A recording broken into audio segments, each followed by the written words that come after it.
And now I'm happy to turn this service over to Liz and Ollie. Thank you. Yes, I am thrilled to introduce our speaker for today, Allie. We met a few months ago, actually at a community resource event. And it turns out that we actually had a lot of mutuals, and we both have a background and passion for reproductive justice work. And we just connected instantly, and I've been in communication ever since. And Allie actually eventually asked me to consider joining the board of the Reproductive Rights Coalition, and I enthusiastically said yes. And I said, well, that also means I need to have you come and speak at Wedgewood, because there's so many folks that really I think share the passion that you do and would love to hear about the work that the Reproductive Rights Coalition is doing. So without further ado, Allie Carbone. Thank you so much, y'all, for having me today. It's really an honor to speak about reproductive justice and this work that I am so passionate about. As said before, I'm the executive director of Reproductive Rights Coalition. I'm going to get into what we do in a minute, but I want to start off by defining reproductive justice, its history, and what it has evolved into today. Reproductive justice was invented in 1994, although Indigenous people, people of color, and trans people have always fought for it. So in 1994, right before attending the International Conference on Population and Development in Cairo, a group of Black women who were experts in their field met in Chicago to discuss the limitations of the largely white-led women's rights pro-choice movement. They knew that choice didn't actually address equity, nor did it address the needs of people of color and other marginalized folks. Even before the Dobbs decision, Mississippi had, I think, one abortion clinic. So in this situation, choice is kind of meaningless if there's no real access. So before the conference, these women met in Chicago and defined reproductive justice to better address the needs of their communities. And many of these women went on to find Sister Song, which is a Black repro-led organization who defines reproductive justice in these terms.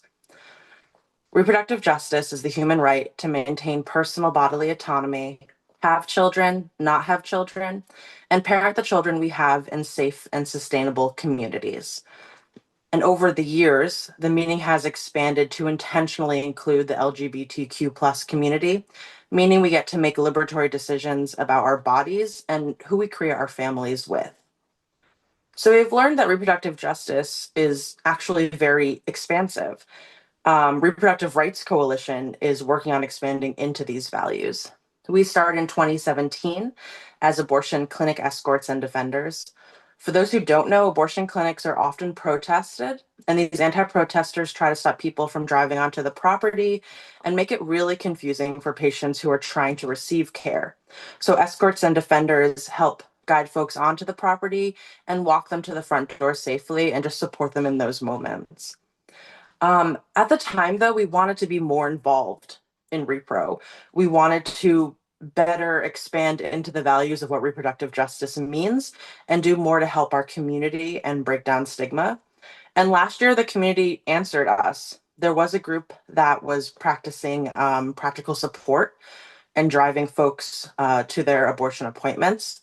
Again, for those who don't know, abortion practical support means supporting everything around the abortion itself. So that could be logistics, emotions, cost beyond the abortion. So when that group shut down, we decided to launch our own program and assist getting clients to their appointments. We also provide meals. We provide emotional support when it's needed, lodging, and our volunteers are currently working on receiving abortion doula training that will just help better support our clients and our community. So getting back to reproductive justice and this idea that the term is expansive, we know that reproductive justice is LGBTQ plus justice. It is racial justice. It is climate justice. It is disability justice, immigrant justice, justice for Palestine, Sudan, the Congo. It is housing justice, food justice. And we know this because our oppressors are the same, and they use the same tactics to separate our communities. And one of their strongest tactics is misinformation. And you see this take place in religious spaces. White Christian nationalists have co-opted the abortion story, creating this idea that all religious folks do not agree with abortion and folks who have abortions must be punished. But we know that's not true. We know that religious people have varying views on abortion and oftentimes support access to abortion and oftentimes receive this care themselves. It is essential that we battle against these lies and the co-opting of our spaces happening in regards to abortion access.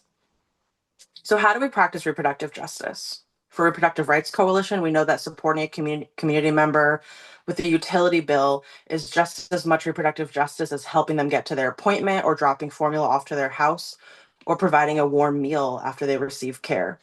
We also know that practicing reproductive justice is sharing the knowledge and expertise that we have with other organizations in our community and receiving knowledge and expertise back to us so that we are better equipped to fight misinformation, better equipped to serve our clients and provide for each other. We have to stay connected throughout all of this. Thank you so much for listening to me, all. Thank you, Allie. Does anybody have any questions, thoughts they'd like to share? We'd like to open up time after each speaker for a little Q&A. So I wanted to amen the last thing you said about knowing what's going on, knowing what's happening. Can you read that again? Have we that we have to stay connected throughout one another and we have to share knowledge, like knowledge and information, and staying connected to one another, I think is just the best way that we are going to fight this because our oppressors depend on us being disconnected and confused. I just wanted to amen that because that's a lot of what Wedgewood is about. And that's why we have speakers like you. We are social justice fighters to the very core, but you can't fight something if you don't have the knowledge base of what's going on, the truth. And thank you so much for sharing that with us this morning. And we are stronger together. So thank you. Yes, thank you. Hi, it's Janine. I have a question for you. Yeah. So I was reading about Plan B after I saw it in your profile. Mhm. And I was curious. I had really not heard about it prior to reading about your profile. So I'm curious, how are we letting people know that this is available over the counter Yeah. to women? Like I said, I've never seen it advertised before. So how are we getting that information out to women that there's an over the counter medication that they can take to prevent pregnancy if they've had unprotected sex? Yes. So for Reproductive Rights Coalition, we actually, because we're a 501c3, we are able to get a lot of Plan B and we provide it for free out to the community. It is available over the counter. It is quite expensive in a pharmacy, anywhere from $40 to $60, which can be a cost that a lot of people can't meet. So we provide it for free in the community. We educate people on the best practices for using it. For those who don't know, Plan B, if you're over 165 pounds, it is not as effective. So it's recommended to take 2. It doesn't say that anywhere on the packaging or on the box, though. And we work, again, on sharing knowledge. We're able to share this knowledge in this moment and talk about it. And people are going to be able to listen to this talk and learn that Plan B is available to them. It is also available online, typically for cheaper, I believe, on Amazon if you're not able to meet those costs. So if keeping like 2 or 3 on hand in a cabinet safe, don't keep your medications in the bathroom because the bathroom has a lot of varying temperatures. It can mess with your medications. Just so you're ready if your current methods fail and you need that help. yeah. And I know at one point, I don't know if it's still the case, but when I was working at Planned Parenthood, they offered Plan B for, I believe it was $18. I don't know if it's still that price point. But yeah, I mean, like CVS and Walgreens, they're going to run really expensive, and it's not well advertised the places that you can get them for less. Connie, you're muted.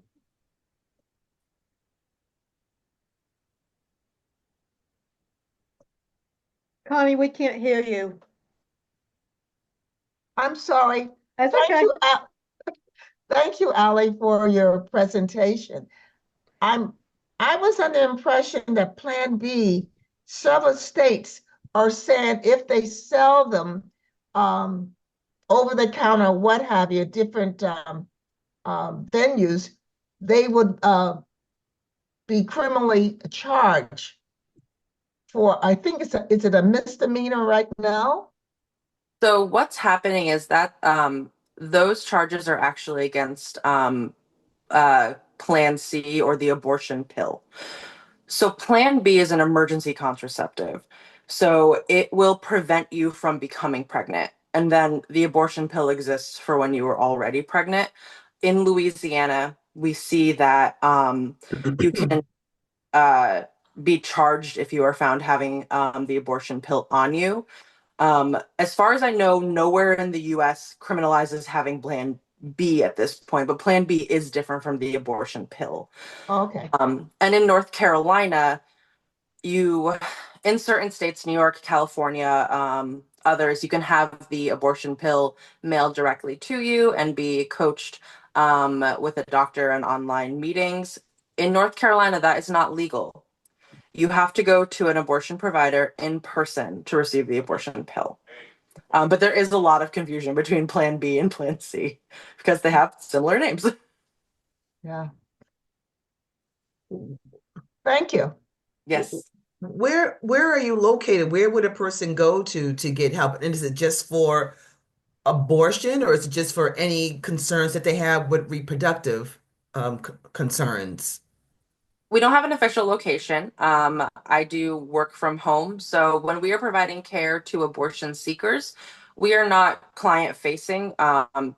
Abortion funds or the clinics will make referrals to us when people need that care, and then they're given access to me, seeing what we can provide for them. But we're also very involved in the mutual aid community in Charlotte, so we do a lot of mutual aid fairs. Our people will attend Food Not Bombs meets every other Sunday to feed people in Uptown Charlotte. We bring Plan B to them. And there is a way to contact us online through our website just to reach out about general information and questions, but no official location, but you'll find, me peddling Plan B about Charlotte. What's the website? Um, if you Google Reproductive Rights Coalition, you will be able to find it. I don't actually have the link itself, I can but pull it up. Okay. thanks, Liz. And so will we give somebody that website for them to look on there to gather information for if whatever they need help with?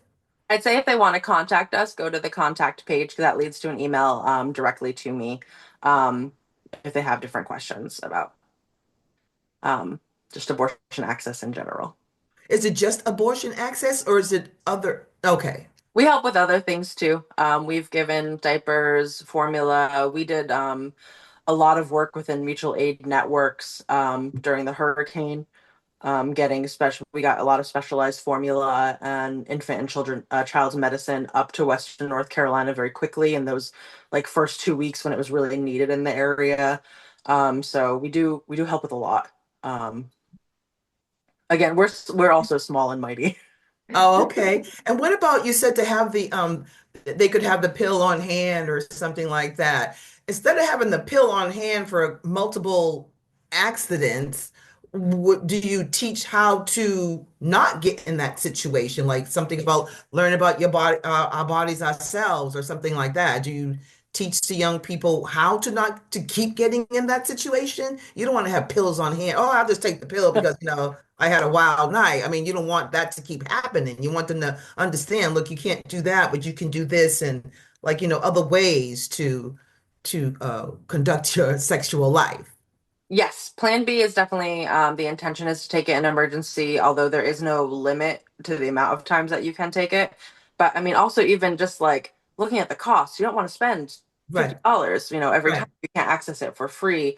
That's not something we specifically do. We don't typically work with young people and providing Okay, kind of education. okay. We're connected to a lot of other groups who do. Carolina Abortion Fund for example, is going, we're connected and in coalition with them, and they're going to be creating more teach-ins and stuff to provide people with the knowledge they need. Okay. The pill just recently became also available over the counter for people to access stable like birth control pills. You don't have to go to your gynecologist for it. You're able to just access it in stores. In stores. How would Yes, you know yeah. what your dose is supposed to be in the store? So the birth control pill, I'm not exactly sure the O pill itself, what the dose would be. But the birth control pill is something that, can be provided to people. There are obviously ones that have different dosage, but they made this specific one available just over the counter, so people don't have to jump through the hoops of going to your gyno and going to the appointment Yeah. and having all these things for something that really is, fairly safe to use. Okay, thank you. Liz, I have a question for you. Doesn't Planned Parenthood offer classes? I think that's what you did for young people.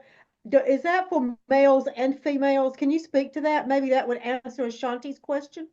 Yes, and so I was connected with the organization Allie works for years ago, back when I was working at Planned Parenthood. I actually ran the education program in the Charlotte office, and I taught um, uh, regardless of gender. I middle school and high school students. I also taught college students. I also had a few adult classes as well that covered basically a variety of reproductive health topics, including STI prevention, pregnancy prevention options.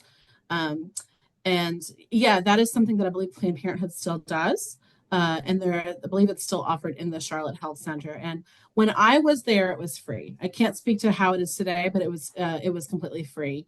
And the Reproductive Rights Coalition would make referrals to my program. So as Ali mentioned, there's a lot of sharing of resources, sharing, okay, well, this organization does this, because one organization can't do it all. Mm-hmm. So it's really working in collective and in community. And that was cross genders, right? All genders could attend Yes, classes. yes. Yeah, and I would even teach parenting classes to help parents get the information and feel comfortable having conversations with their young people. So, like Gavin is 9, there are age-appropriate conversations you can have with your 9-year-old on consent, healthy relationships, how to be a good friend, things that are safe touch, how to assert yourself when something happens that you don't like. There's a variety of things. So yeah, there's a lot you can do. And gender was not a barrier to anything. Anybody could participate regardless of gender. Mm-hmm. Thank you. Wow. I don't know if you know this, but I know for a while there was great concern about our OBGYNs leaving certain states, maybe even leaving the country. Is that, can you know anything about what's happening there now? Has that calmed down? Is that still going to be a problem for us? That is still going to be a problem. It is still a problem. OBGYNs are still leaving abortion hostile states because they can't properly practice. And what we're going to see come up in the future is that people who are going to school will just choose not to practice or go to school in those states because they won't be able to receive the education that they need. So that will further this issue, really a public health crisis, on for many, many years to come. If people want to practice the full spectrum of reproductive care, they want to practice abortion. It's part of the care. So they will not go to the states that will not choose to teach them how to practice it. Mm. I don't know if you've seen it online or not, but British Columbia and other Canadian provinces are recruiting from the United States for OBGYNs, offering them great salaries, fast track to citizenship. You can live in the most beautiful place in the world, British Columbia, all kinds of incentives. And I don't know if they're getting anybody or not, but I wouldn't be surprised that European countries don't begin doing that as well. Yeah, me as well. It is not safe for people providing care in Mm. any way. North Carolina, even though we have a lot of limitations to getting abortion care, um, in every state below us has much more extreme restrictions. Mm. So our state is not as abortion hostile, but we also have to see federally what comes down and what kind of limitations take place that way, because they said they were going to send it back to the states, but they were lying. Yeah. They unless the states are making the decision to end access to it, they did not want to send it back to the states. They wanted to end access for bodily autonomy. And the thing is, it will never truly go away, even if it becomes like quote unquote illegal across the board. It will never go away. It will just become inaccessible, because folks in positions of power and privilege will always have access regardless of legalities. Mm-hmm. So that's something to think about. It's never going to go away. I know folks that are actually considering growing abortion gardens, which means that they're doing the research and getting seeds for plants that have been used for millennia to end, unwanted pregnancies. Because for as long as people can get pregnant, Right, there have been people trying to end those pregnancies for whatever reason. right, right, right. And I So you're think A lot saying, of folks are especially in this country, it's going to always be an issue because of the Christian right and their beliefs and trying to push their beliefs on everybody else. I don't know that we're ever going to get beyond that in this country. Mhm. Well, and that's why we keep pushing because the same folks that are fighting to eliminate access to reproductive care, comprehensive reproductive care, are also the same people that are trying to dismantle DEI, that are Yes. attacking LGBTQ rights, and immigrant rights. Like it's all the same people. It's Same all the people. same people. And one thing I would say is I wish that I feel like it's getting better, but historically, we've been very siloed in these fights, and I hope we continue to get better as a collective with working together across issues, because we really are fighting the same Yes. fight. Amen. Amen. So So with that note, I think you have a song, right, Ashanti? yes, I do. Just one more question. If I want to understand this right, are you saying that there's people are going to holistic ways of trying to get rid of an unwanted pregnancy instead of going through getting the pill or whatever because things are being more difficult and more restrictive? Is that what you're saying? Some people are, and some people are making preparations in the event that access is fully limited. Because right now, in North Carolina, there is still access, but we don't know if that access will still be here in a year. Mm-hmm. So a lot of folks are returning to ancient knowledge and knowledge that's been passed down. Right. Knowledge that never really went away. It just may not have been as accessible, but a lot of folks are returning to that. Mm-hmm. Well, that was a lot of information. The song that I have is titled I Am Enough. And I think it's appropriate for what we're talking about because women sometimes feel that they're not enough because of society or whatever, or family matters. But this song talks about that I am enough.